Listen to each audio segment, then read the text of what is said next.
ओम श्री हरि नारायण, ओम श्री हरि नारायण, ओम श्री हरि नारायण। आप सभी को मेरा नमस्कार। आज श्रावण मास का द्वितीय दिन है।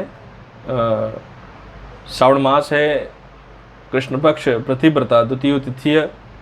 आज श्रावण मास क्योंकि कल से आरंभ हुआ है, तो श्रावण मास में भगवान शिव की आराधना और पूजा की जाती है और भक्ति की जाती है। उनसे प्रार्थना की जाती है कि हे प्रभु, हमारे घर में सुख शांति समृद्धि का नित्य आगमन बना रहे, ऐसी आपसे कृपा करें, ऐसी हमारे ऊपर आप कृपा करें।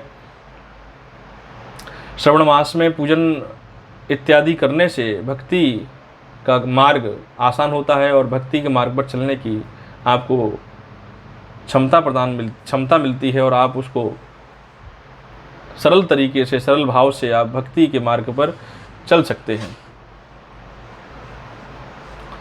हमारा अभी श्री दुर्गा सप्तती दुर्गा, ये हमारा अभी श्रीमद् भागवत गीता का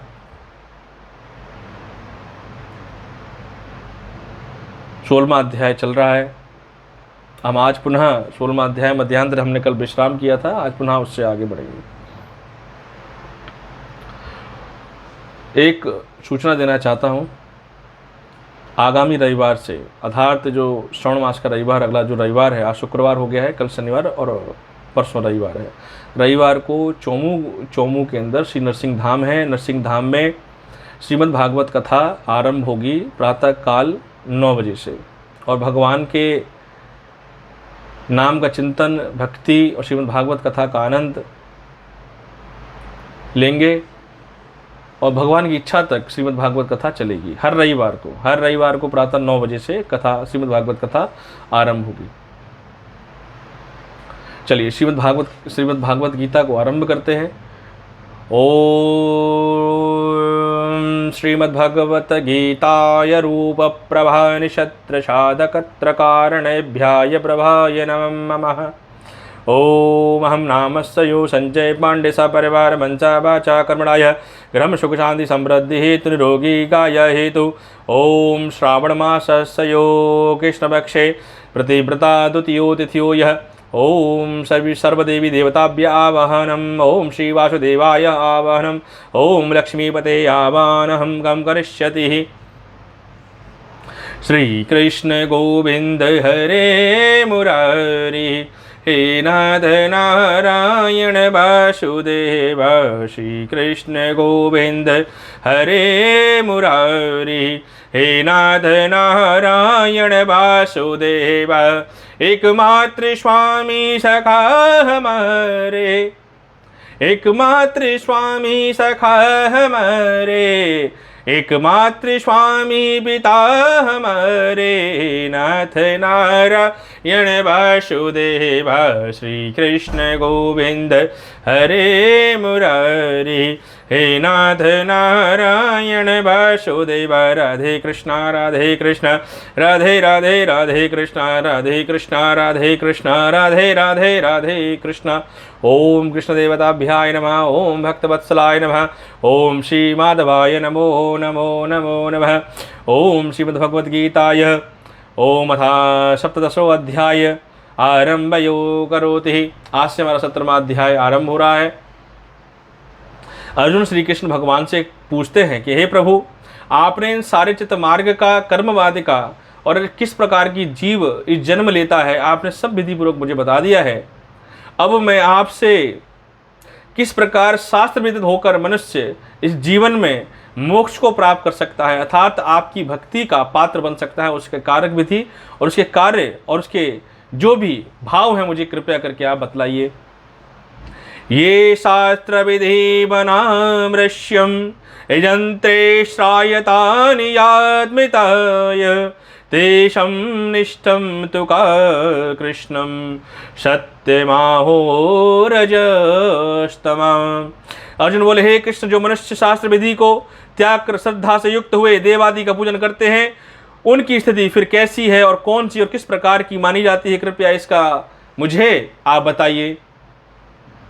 श्री भगवान वाचा, त्रिविधा भवति श्रद्धायं देहिनां जात्र समाभजः। सत्वं राजसी चेत्रः तामसी चेत्रम ता शृणुः। अर्थात ये भगवान बोले मनुष्य की यह शास्त्रीय संस्कारों से रहित केवल स्वभाव से उत्पन्न श्रद्धा, केवल स्वभाव से श्रद्धा सात्विकी और राजसी एवं तामसी तीनों प्रकार की होती है, उनको तू मुझसे सुन। अब श्रद्धा कितनी प्रकार की होती है भगवान अब बताने जा रहे हैं।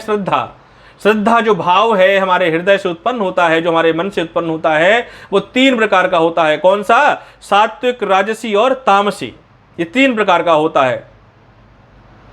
सत्यरूपाय सर्वस्यं श्रद्धा भवति भारत, श्रद्धामयो पुरुषस्यो मयो इच्छाशैव मम च।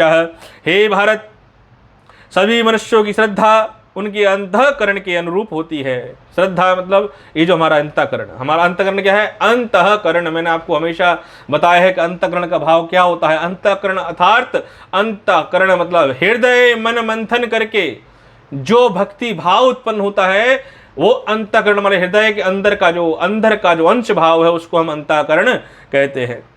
तो भगवान क्या कहते हैं? भगवान कहते हैं जो भक्ति विचार भाव के अंतरण का जो भाव है और श्रद्धा उत्पन्न करने अंतःकरण उनको रूप होती है, वह पुरुष श्रद्धामय है। इसलिए जो पुरुष जैसी श्रद्धा वाला है वह स्वयं ही वैसा वही है।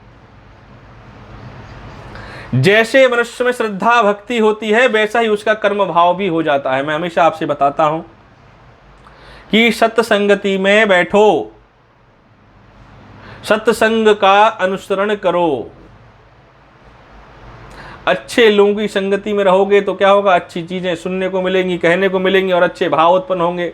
और जब अच्छे भाव उत्पन्न होंगे तो क्या होगा? अच्छे विचार उत्पन्न होंगे। जब अच्छे विचार उत्पन्न होंगे, अच्छे विचारों तो अच्छा सोचोगे तो क्या होगा? भक्ति के मार्ग पर आपका जो भक्ति का जो मार्ग है वो सरल हो जाएगा। आपको उस पर चलना बहुत आसान और सरल हो जाएगा। यजन्ते यत्प्रतायं ते स्वधा राक्षसीव राजसः प्रेषत्रान गुणा सज्रे यजदे तमशापभाजनः। सात्विक पुरुष देवी को पूजते हैं। जो सात्विक पुरुष होते हैं किसको पूजते हैं? देवी देवताओं को पूजते हैं। राजस पुरुष यक्ष और राक्षसों को पूजते हैं। जो तामस पुरुष है प्रेत और भूत गणों को पूजते हैं। हम सबको क्या बनना है? सात्विक पुरुष बनना है। क्या बनना है? सात्विक।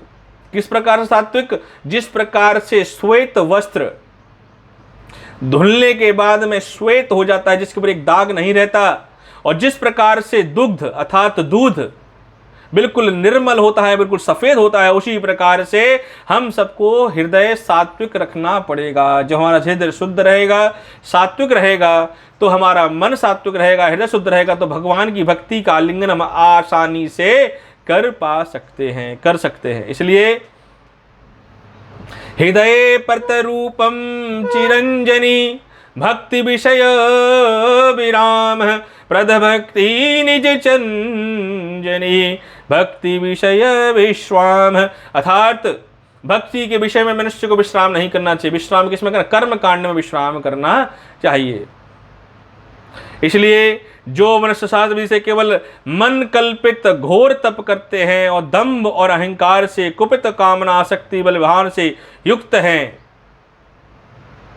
और कर्षत्यम शरीरतम भूतगणामनचेतसं मा वेत्यम शरीरस्थम स्त्रभावम द्रवानश्यमानम।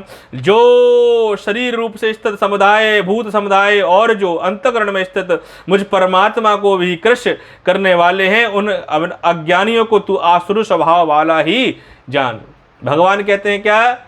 कि इस आत्मा का अनुसरण और जन्म हुआ है, किसी भाव से मनुष्य का जीवन मिला है। लेकिन जो आसुरी प्रवृत्ति के लोग हैं वो ये सोचते हैं कि कोई भगवान नहीं होता, कोई ग्रंथ में लिखा, ये तो किसी ने लिखा है, किसी आदमी ने तो लिखा है। जो भूण लोग हैं वो क्या कहते हैं कि जो ये ग्रंथ, ये जितने भी ग्रंथ हैं, ये ग्रंथ किसने लिखे हैं? आदमी ने लिखे हैं। तो मैं कैसे मान लूं कि भगवान ने ग्रंथ भेजे हैं? ये बूढ़ लोग सोचते हैं, ग्रंथों का अध्ययन नहीं करते। भगवान की भक्ति जो करता है उसके बीच में बाधा उत्पन्न करते हैं। ये बूढ़ लोग हैं, ये आसुरी प्रवृत्ति के लोग हैं। इन सबसे सदैव बचना चाहिए। करिष्यन्त्यं शरीरस्थं भूतमार्तमं तचेतसः मा चेद्यं शरीरस्थं तस्मैवानं प्रतीयानम्। जो शरीर से स्वस्थ भूत समुदाय को अंतःकरण के स्थित मुझ परमात्मा को कृष्ण करने वाले हैं, अद्वैत रूप करने वाले हैं, उन सब का सर्वधात प्रवृत्ति वाले हैं। भोजन भी सभी प्रति प्रकृति के अनुसार तीन प्रकार के प्रिय और अप्रिय होते हैं। इस प्रकार जैसे तीन प्रकार के लोग हैं, उसी प्रकार से भोजन भी तीन प्रकार से कहे गए हैं। किस प्रकार के भोजन हम सबको करने चाहिए? जैसा हो अन्न और वैसा हो मन, ये प्रतिभाव है। तो जैसा भोजन आप ग्रहण करते हो वैसा ही आपका चित्त और आपका हृदय उसी प्रतिभाव में हो जाता है। यज्ञ तप दान तीन प्रकार के होते हैं, इसी प्रकार पृथक पृथक भेद को भी मुझसे सुन। इस प्रकार से अन्न दान भी तीन प्रकार के होते हैं। आयुषम लरायोग्यम सुखम भ्रीतम वृद्धि वर्धनम रश्मानि गद्य स्थिरा ददः आहरम शास्त्र चा प्रियः। आयु बुद्धि बल आरोग्य मुख सुख प्रीति बढ़ाने वाले रस चिपकने वाले स्तर बहने वाले तथा स्वभाव से मन प्रिय को ऐसे आहार अर्थात भोजन करने से सात्विक पुरुष को प्रिय होते हैं। कटम बलम रत्रतीक्षाणाय सप्रतिभम जभी ततः अहंकारम राजचेष्टाय सुख कोस्तम तमाप्रदः। कड़वे खट्टे लवण युक्त बहुत गर्म तीखे तूखे क्रोधाक दुख चिंता रोगों को उत्पन्न करने वाले आहार अर्थात भोजन करने के पदार्थ राक्षस पुरुष को अति प्रिय होते हैं। ऐसे जो पदार्थ है वो कौन करता है? राक्षस पुरुष करते हैं। मदिरा का सेवन करते हैं, मांस का सेवन करते हैं, अधिक तीखा खाते हैं, अधिक गर्म खाते हैं। ये क्या करते हैं? ये राक्षस प्रवृत्ति के लोग होते हैं जो ऐसा प्रतिभाव रखते हैं। यात्ममातं गतं प्रति दुस्त्रवायं चायतं इष्टिभावं च मे वाद्यं भोजनं तामसा प्रियम। जो भोजन अधपकार रहित दुर्गंध युक्त बासी और उत्कृष्ट है, जो अपवित्र भी है, वह भोजन तामस को पुरुष को प्रिय है। जो ऐसे पुरुष जो होते हैं वो तामस पुरुष होते हैं, जिनको अधपका भोजन, मांस, बासी भोजन, ये सब क्या करते हैं? तामस पुरुष उस भोजन को आहकार वृत्ति निमित्त करते हैं, भोजन को लेते हैं। अफुलम संकृता विद्यम विधिवस्त्रम चैच्यते अक्यालम वेदते मनः समाधायम तसात्विकः। जो शास्त्र विधि से नियमित यज्ञ करना ही कर्तव्य है और इस प्रकार सांप को समाधान करके फल न चाहने वाले पुरुषों द्वारा किया जाता है, वह सात्विक कहलाता है। अर्थात सात्विक कौन है? कौन से पुरुष हैं? जिनको गर्मी नहीं, जिसको सर्दी नहीं, जिनको लोभ नहीं, जिसके मन से काम लोभ मद अहंकार का कोई भाव नहीं है, जो निमित्त भक्ति करता है, जो निष्काम भक्ति करता है, जो निस्साद भक्ति करता है, जो निविधा भक्ति करता है, वो पुरुष सात्विक कहलाता है।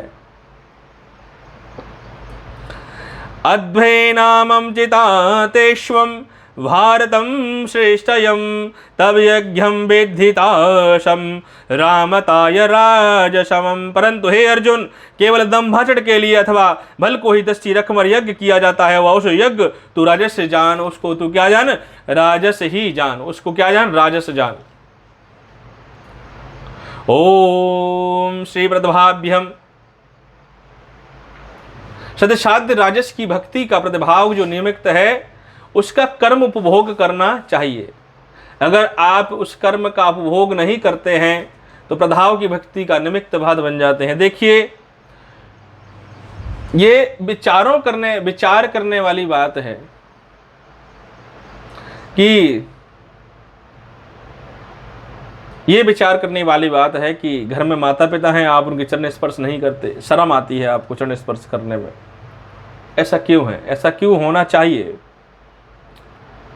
भगवान उसी की भक्ति से प्रसन्न होते हैं जो सर्वप्रथम अपने माता पिता के चरणों को छूकर उनका आशीर्वाद और उनकी प्रेम का पात्र होता है। जो उनसे प्रेम करता है, जो उनका आचरण करता है, वही सबसे प्रिय होता है भगवान का। ये मान लीजिए, अगर आप अपने माता पिता की सेवा नहीं कर रहे हैं और माता पिता की आज्ञा का पालन नहीं करते या तो माता पिता का तिरस्कार कर रहे हैं, तो आप चारों धाम की यात्रा अर्थात पूरे तीनों लोकों में चले जाइए, आपको कहीं भी स्थान प्राप्त नहीं होगा।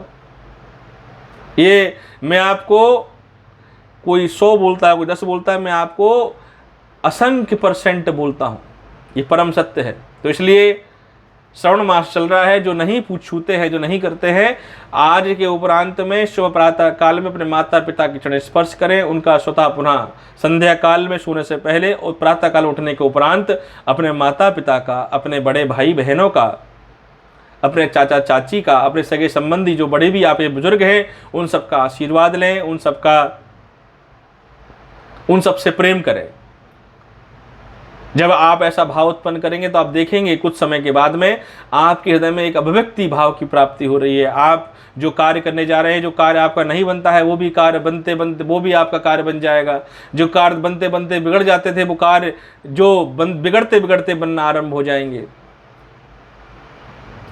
ये कोई मेरी कोई बात नहीं है, ये मेरी परम सत्य बात है। इसको ध्यान और इसको कंठस्थ कर लीजिए कि जो माता पिता की सेवा, बुजुर्ग भक्ति करता है, भगवान उसकी भक्ति से अति प्रसन्न और दिभाव करते हैं। ये बात मान के आप चलिए। श्रवण मास चल रहा है। श्रवण मास के दिन उपलक्ष्य में आप सभी मंदिर जाइए, मेरी आप सभी से अनुग्रह है। आप प्रातःकाल सभी मंदिर जाइए, मंदिर जाकर भगवान को बेलपत्र, अक्षत, पुष्प इत्यादि अर्पण कीजिए। देखिए, मैंने कल भी आपको बताया था, मैं आपको पुनः बताता हूँ कि भगवान शिव की भक्ति करने से आपके कामद भोग लोभ की भक्ति की प्राप्ति होती है। आपके घर में दुख सुख शांति संपदा आती है, आगमन रहता है। आपके व्यापार में, व्यवसाय में जो भी विघ्न आते हैं वो दूर होते हैं। क्या करना चाहिए? भगवान को 5 बेलपत्र कम से कम अर्पण करें, गणपति का पूजन करें, भगवान शिव को दही दूध शहद जल अक्षत इत्यादि से जल अर्पण करके भगवान को अच्छे से मलन करें। शिवलिंग को अच्छे से मलन करें, जिसमें दूध शहद घी मिलाएं, अच्छे से मलन करें। और जब भगवान शिव की जब शिवलिंग को जब आप अच्छे से मलन करते हैं, भगवान शिव का ध्यान करते हैं, तो भगवान शिव आपके मन में से और आपके हृदय में जितना मैल होता है सबको निकाल देते हैं। बोलो श्री हरि नारायण। तो आज मैं अपनी कथा कहीं विश्राम करता हूँ, कल पुनः फिर आपसे मुलाकात होगी। श्रीमद् भागवत गीता का ये हमारा 17वां अध्याय, इसके बाद 18वां अध्याय चलेगा। ओम श्रीमद् भगवत गीताय सप्तम दशो अध्याय मध्यांतर विश्रामं करिष्यति। ओम श्री कृष्ण गोविंदाय नमः। ओम श्री हरि नारायणाय नमो नमो नमो नमः। जय श्री राधे, जय श्री राधे। आप सभी को, आप सभी के घर में मंगल, शुभ, शांति, समृद्धि का आगमन हो। आपको भगवान भक्ति प्रदान करें, आपकी भक्ति का मार्ग भगवान प्रभु सरल करें और आपके द्वारा की पूजा, तप और भक्ति को ग्रहण करके आपको अपनी भक्ति और अपने चरणों में स्थान प्रदान करें। जय श्री राधे, जय श्री राधे।